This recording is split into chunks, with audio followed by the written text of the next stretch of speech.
അനധികൃത ഇന്ത്യക്കാരെ നാടുകടത്തിയ ഡൊണാൾഡ് ട്രംപിന്റെ വഴിയെ ഇപ്പോൾ യുണൈറ്റഡ് കിങ്ഡം അഥവാ യുകെയും നീങ്ങുന്നു എന്ന റിപ്പോർട്ടുകളാണ് ഇപ്പോൾ പുറത്തു വരുന്നത്. അനധികൃതമായി യുകെയിൽ വന്നിരിക്കുന്ന ഇന്ത്യക്കാരെ സകലതും പിടിക്കാനുള്ള റെയ്ഡ് ഇപ്പോൾ യുകെയിൽ തുടങ്ങിക്കഴിഞ്ഞു എന്നാണ് നമുക്ക് മനസ്സിലാക്കാനായി സാധിക്കുന്നത്. അമേരിക്കൻ പ്രസിഡന്റ് ഡൊണാൾഡ് ട്രംപിന്റെ വഴിയെ ഇപ്പോൾ യുകെയിൽ ലേബർ സർക്കാരും നീങ്ങുന്നു എന്നാണ് നമുക്ക് മനസ്സിലാവുന്നത്.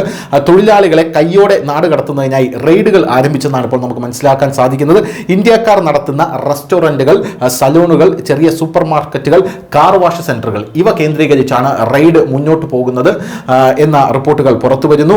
609 അനധികൃത കുടിയേറ്റക്കാരെ ജനുവരിയിൽ മാത്രം യുണൈറ്റഡ് കിങ്ഡം അതായത് യുകെയിൽ കണ്ടെത്തിയതായി മുൻ വർഷത്തെ അപേക്ഷിച്ച് 73% വർധനവ് ഇതിൽ ഉണ്ടായിരിക്കുന്നതായും ബ്രിട്ടീഷ് ആഭ്യന്തര സെക്രട്ടറി കൂപ്പർ വ്യക്തമാക്കിയിട്ടുണ്ട്.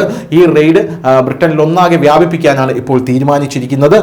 എന്തായാലും അനധികൃത കുടിയേറ്റക്കാരെ കണ്ടെത്താൻ രഹസ്യ പോലീസുകളെയാണ് ഇവർ നിയമിച്ചിരിക്കുന്നത്. അവർ പോലീസായി വരുമ്പോൾ പോലീസുകാരാണെന്ന് മനസ്സിലാകില്ല. അങ്ങനെയാണ് അനധികൃത കുടിയേറ്റക്കാരെ കണ്ടെത്തുന്നത്.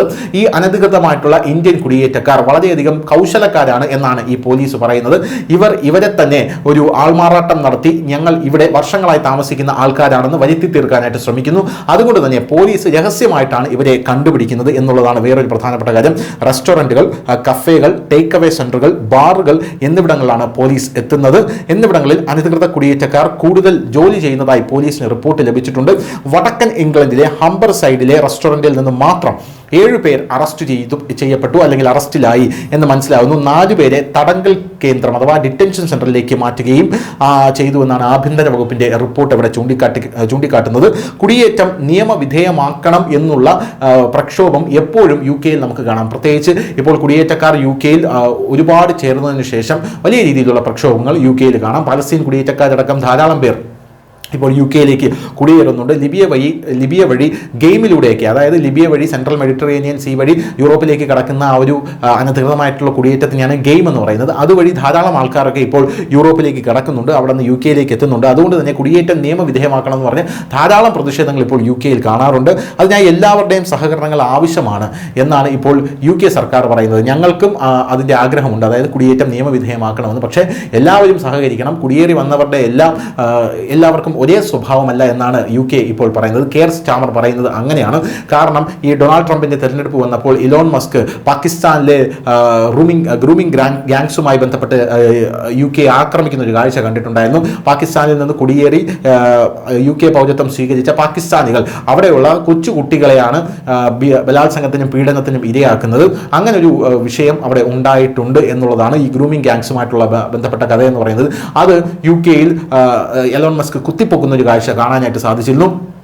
അതോടുകൂടി യുകെ ലോക രാജ്യങ്ങൾക്ക് മുമ്പിൽ നാണം കെടുന്ന ഒരു കാഴ്ചയാണ് കാണാനായിട്ട് സാധിച്ചത്. എന്തായാലും അതുകൊണ്ട് തന്നെ ഈ വരുന്ന കുടിയേറ്റക്കാരുടെ സ്വഭാവം വളരെ പ്രധാനമാണ്. അനധികൃത കുടിയേറ്റക്കാരെ ചൂഷണം ചെയ്ത് നേട്ടമുണ്ടാക്കുന്ന തൊഴിലുടമകളെയും കൊടുക്കാനുള്ള നീക്കം ഇപ്പോൾ ബ്രിട്ടനിൽ തുടങ്ങിക്കഴിഞ്ഞു. ബ്രിട്ടീഷ് ആഭ്യന്തരമന്ത്രി ഇങ്ങനെയാണ് പറയുന്നത്: അനധികൃത കുടിയേറ്റം തടഞ്ഞിട്ടില്ലെങ്കിൽ ബ്രിട്ടന്റെ സാമ്പത്തിക വ്യവസ്ഥയും ആയിരങ്ങളുടെ ജീവനും സ്വത്തും അപകടത്തിലാകും എന്നാണ് ഇവർ പറയുന്നത്. ഇടനിലക്കാരാണ് ഇതിൽ കൂടുതൽ ലാഭം കൊയ്യുന്നത്, കുടിയേറ്റക്കാരെ ഇങ്ങോട്ട് കൊണ്ടുവരുന്നതിൽ എന്നും ആഭ്യന്തര മന്ത്രാലയം പറയുന്നുണ്ട്. കുടിയേറ്റ നിയമങ്ങൾ യുകെ കർശനമാക്കുകയാണെന്ന നിലപാട് സ്റ്റാർമർ സർക്കാർ സ്വീകരിച്ചതിന് പിന്നാലെ 800 പേരെയാണ് 4 വിമാനങ്ങളിലായി ബ്രിട്ടൻ നാടുകടത്തിയത്. അനധികൃത കുടിയേറ്റക്കാർക്ക് തൊഴിൽ നൽകിയെന്ന് തെളിഞ്ഞാൽ 60,000 പൗണ്ടാണ് തൊഴിലുടമയിൽ നിന്ന് ഫൈനായിട്ട് ഈടാക്കുക. നേരത്തെ സൗദിയിലും ഇത്തരത്തിലുള്ള നിയമം വന്നിരുന്നു. അതായത് സൗദിയിൽ അനധികൃതമായ ആൾക്കാർ വന്നു കഴിഞ്ഞാൽ അവർക്ക് വീട് വാടകയ്ക്ക് കൊടുക്കുക, അവർക്ക് സഹായം ചെയ്യുക എന്നിങ്ങനെയുള്ള വിഷയങ്ങൾ സൗദി പൗരന്മാർ ചെയ്താൽ 15 വർഷം പിഴയും 1 മില്യൺ ദിർഹം 15 വർഷം തടവും 1 മില്യൺ ദിർഹം പിഴയുമാണ് അവർക്ക് സൗദി ഈടാക്കിക്കൊണ്ടിരുന്നത്. എന്നാൽ ഇവിടെ 60,000 പൗണ്ടാണ് ആ തൊഴിലുടമയിൽ നിന്ന് ഈടാക്കുക. നിയമവിരുദ്ധമായി പ്രവർത്തിക്കുന്നവർക്കുള്ള മുന്നറിയിപ്പാണിത്. കടുത്ത നടപടികൾ നിങ്ങൾക്കെതിരെ വരും എന്നാണ് ബ്രിട്ടീഷ് ആഭ്യന്തര മന്ത്രാലയം പറയുന്നത്. News desk, news India Malayalam.